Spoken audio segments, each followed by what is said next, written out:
And now the globalization is perceived as a major threat. Open borders are perceived as a major threat. And this type of a changes, which goes beyond the changes of people in power, is what makes me to believe that 2017 can be really a very consequential year.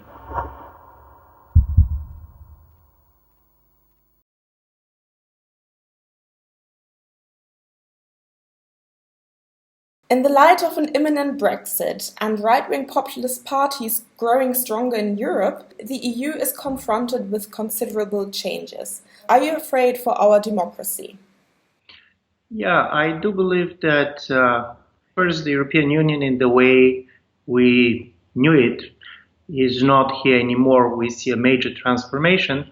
But the second thing that worries me is that while many of the critics of the European Union are framing their criticism on the language of defense of democracy and defense of the nation state, I'm very much afraid that disintegration of the European Union will mean the collapse of some of the liberal democracies in Europe, but also probably the disintegration of some of the nation states.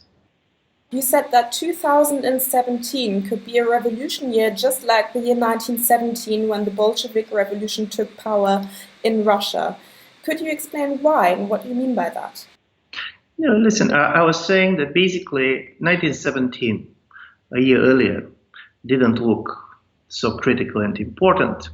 But then basically in 1917, you see de facto the disintegration of the three big continental empires. It was first the February and then the Bolshevik Revolution of October 1917. This was the death of the Habsburg, the old emperor, and basically the disintegration of the Ottoman Empire started, which continued for a longer period of time. But Europe, in the way we knew it in the previous years, simply disappeared. We have several very important elections in Europe, and the results of these elections can very much remake the continent. We have an important elections in Netherlands. We have a critical elections in France, where Mrs. Le Pen can be elected, but even if she's not going to be elected, most likely we're going to see a major changes in France's position both to the European Union, but also in their foreign policy. I do believe one of the interesting things that we see with all these elections is not simply that the new parties and some parties that till yesterday were perceived as unthinkable of winning, but we see some of the major consensuses around which the post-1989 world was organized to be strongly challenged.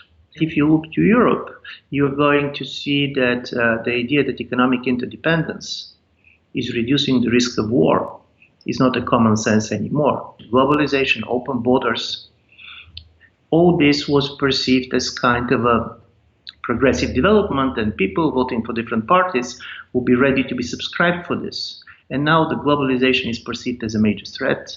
Open borders are perceived as a major threat. And this type of a changes, which goes beyond the changes of people in power, is what makes me to believe that 2017 can be really a very consequential year. According to a recent study, most European citizens leaning towards right-wing populist parties are driven by fears of globalization. Why are there so many people who lose out? Why do they find their answers in right-wing populist parties?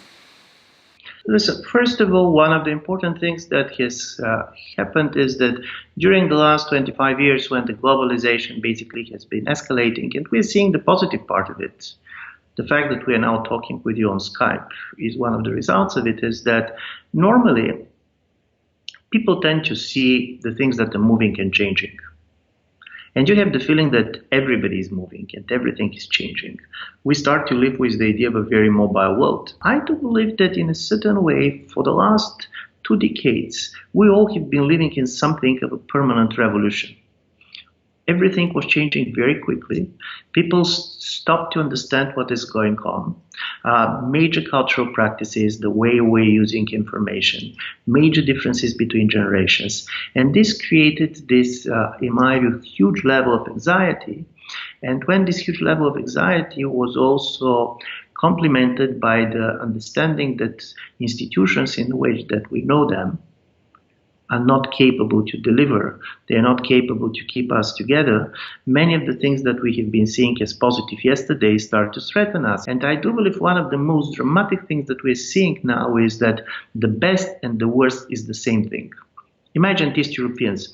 If you're asking us what is the best thing that happened to us after 1989, and majority of people, according to the opinion polls, they're going to say opening of the borders.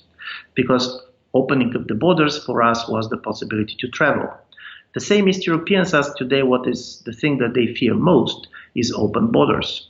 And this is the fear of others being able to travel and to come to you. And so then basically I do believe the other thing that changed very much and make people more stable is that we're living in a world of global comparisons. Nigerians were basically as happy as West Germans. Nevertheless, that they were much poorer. Now, 30 years later, you're going to see very strong correlations between wealth and happiness. And one of the things that make this change is that 35 years ago, the Nigerians didn't have a TV set, so they didn't have a clue how the West Germans live. Now they have the set, and you're comparing yourself not anymore with your neighbor. You're comparing with the people that basically live better in the world. What would you say are the key solutions for Europe, for all the changes that Europe is looking upon? You mentioned integration, for instance.